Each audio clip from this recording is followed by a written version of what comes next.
aqui na Tribuna Independente.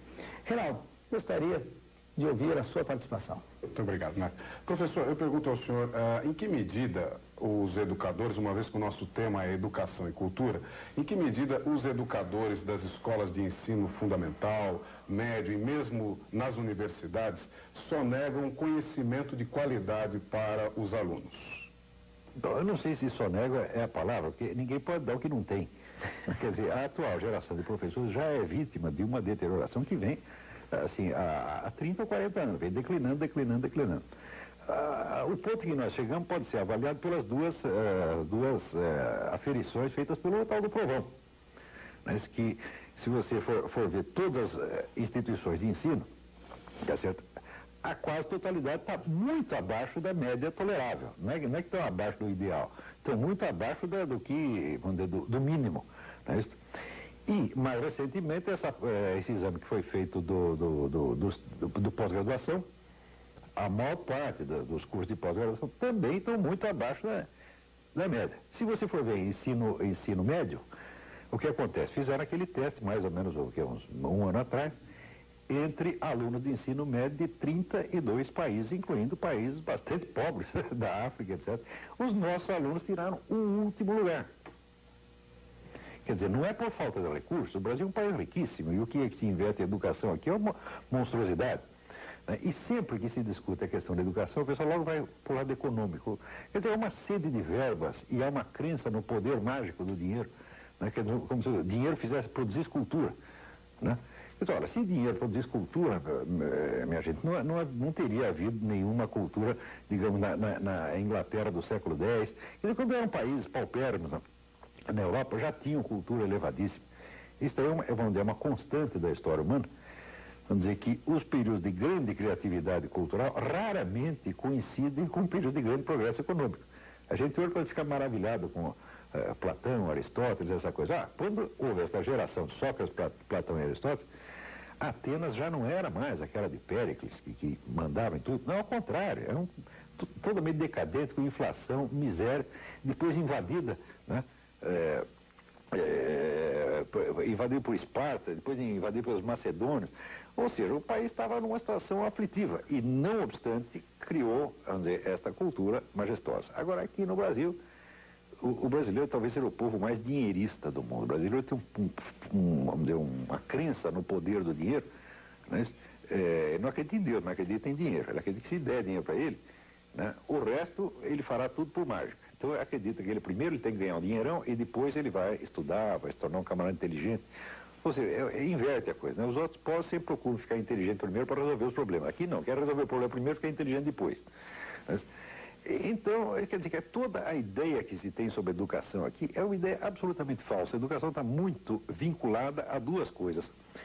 Ou vinculado ao fator econômico, quer dizer, o indivíduo vai estudar não porque ele queira aprender alguma coisa, mas porque ele é obrigado a isso, porque senão o seu acesso ao emprego é bloqueado. Não que a escola vai lhe dar a qualificação para isso, não, mas ela vai lhe tomar a autorização se ele não frequentar.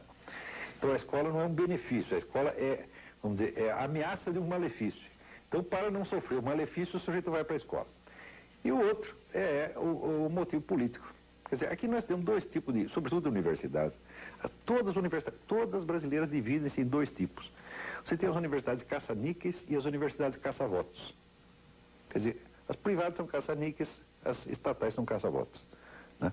E existe uma certa mistura das duas coisas também. Ou seja, a ideia mesmo de que a educação seja um valor em si importante para a própria consistência, para a própria formação do indivíduo, essa ideia nunca entrou aqui.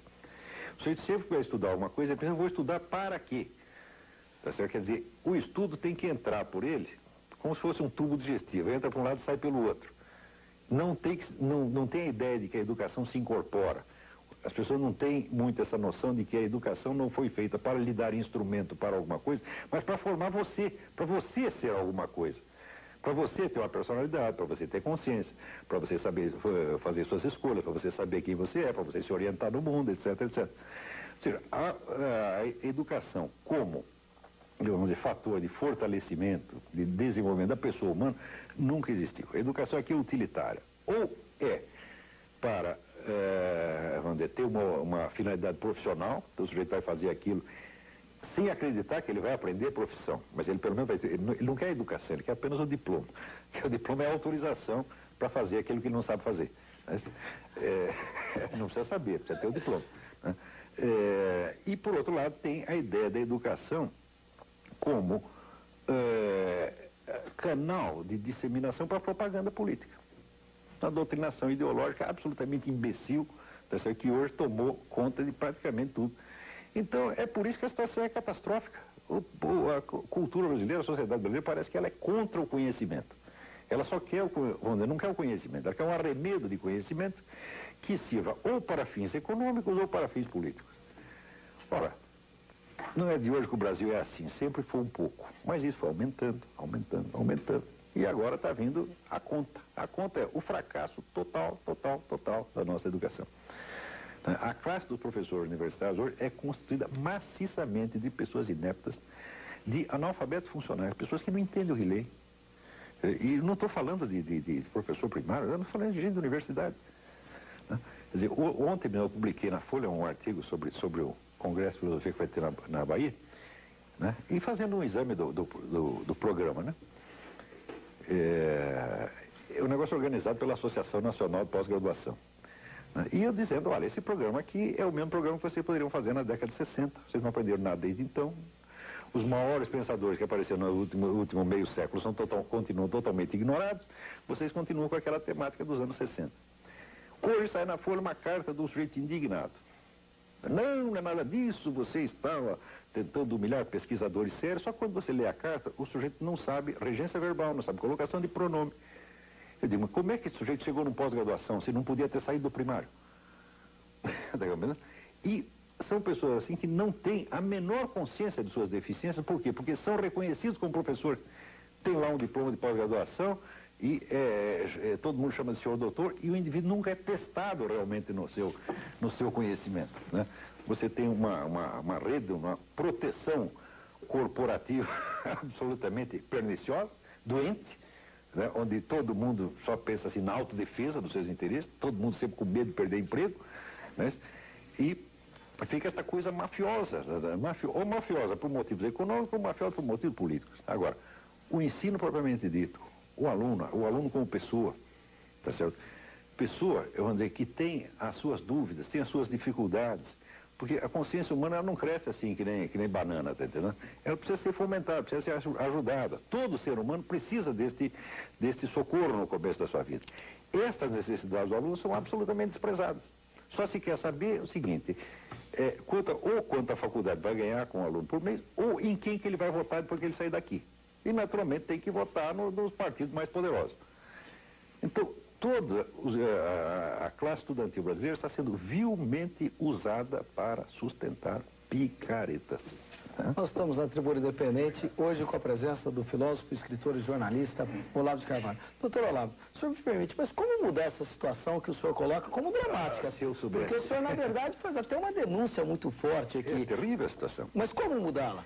Eu não sei como mudar, porque é uma coisa tão complicada, levou tanto tempo para a gente chegar nisso, que, olha, é tão grande o problema, eu acho que transcende muito a minha capacidade. Agora, a primeira coisa que a gente tem que fazer para ter uma esperança de poder resolver o problema é ter uma noção do tamanho dele. Aqui no Brasil, todo mundo é educador, técnico de futebol, médico e economista, não é isso? Bom, pelo menos dentro de casa, né? Eu posso ser um educador, mas eu sou educador dos meus alunos, eu não sou educador do Brasil. Eu não poderia ser ministro da Educação. Eu digo para você, eu não tenho competência para ser ministro da Educação. O problema da educação brasileira é tão grande que é preciso pessoas que tenham consagrado a sua vida a aquele assunto. Tá certo? Quer dizer, não é com 3 meses de lendo meia dúzia de publicações você vai saber o que se passa e como é que as coisas estão. Então aqui todo mundo oferece soluções para as coisas, mas, vamos dizer, um dever óbvio de modéstia intelectual é você reconhecer quando um problema é maior do que você. Gostaria, doutor Samuel Isaac. Professor, com o costumeiro brilhantismo, o senhor diagnosticou a posição do ensino no Brasil. Eu indago do senhor. O senhor identificou em alguma época da história, ou mais recentemente, alguma tentativa inteligente, válida e bem intencionada de alterar esse estado de coisas, eu digo alguma reforma, porque a minha geração assistiu a algumas tentativas de mudanças, de reformas, algumas reformas até que se identificaram com os próprios autores. A reforma Capanema, por exemplo, ou para citar uma mais recente do governo de Fernando Henrique, tentativas de mudanças. O senhor identifica nelas alguma consequente, alguma que tenha sido feita com honestidade, para dizer objetivamente, e que tiveram algum resultado na sua ótica? Bom, eu não posso julgar toda a história da educação no Brasil, mas houve alguns momentos que são, me parece, notáveis. No tempo do Getúlio Vargas se fez muita coisa pela educação no Brasil. Tá certo? Foi o homem que começou tudo. O senhor mesmo citou aí o Capanema. Né? Mas foi um governo que durou muito. Ficou muito tempo no poder. Então alguma coisa tem que fazer. Agora, pelo menos o Getúlio Vargas ele tinha uma noção de conjunto do Brasil. Isso não quer dizer que eu seja, vamos dizer, um saudosista do Getúlio Vargas ou um adepto. Não, se eu estivesse no tempo do Getúlio Vargas, eu seria o inimigo do Getúlio Vargas, certamente. Mas, depois que passa o tempo, a gente tem que reconhecer os méritos dos mortos, assim como o nosso governo militar. Na época do governo militar, eu era totalmente contra. Hoje, que passou 20 anos, nós podemos fazer o balanço e ver méritos e deméritos, né? Com Getúlio Vargas a mesma coisa. Eu acho que ele fez muita coisa pela educação e pela cultura brasileira. Mas, aí é o problema. Quando aparece um governante que ele tem as melhores intenções e tem vontade firme e quer fazer mesmo, ele vai se defrontar com uma espécie de resistência muda, resistência tácita, né? Da resistência passiva da sociedade, que simplesmente não quer melhorar. Eu vou dar um exemplo. O Getúlio Vargas tentou fazer alguma coisa pela música brasileira e pelo cinema brasileiro, por exemplo. Então chamou de volta as duas melhores pessoas que tinha no ramo, que eram o Heitor Villa-Lobos, para a música, e o Alberto Cavalcante, para o cinema. Cavalcante era um cineasta brasileiro que fez uma carreira brilhante na Inglaterra, como documentarista, aprendeu com os melhores diretores da época. E chegou então Villa-Lobos e Alberto Cavalcante com os maiores planos, aquele entusiasmo patriótico, aquela coisa toda. 2 anos depois já tinha ido embora. Quer dizer, não aguenta a resistência do meio, a mesquinharia, a fofocagem, gente puxando o tapete. Quer dizer, se para um camarada que quer construir, tem 900 puxando o tapete. Isso é uma coisa constante na nossa cultura.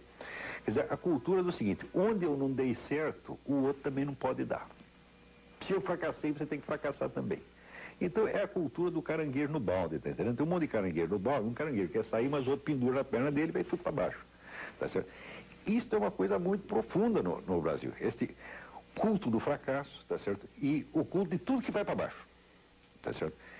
E, evidentemente, isso tem reflexos terríveis no conhecimento. Não querem obras de alto nível, não querem não, isso ofende.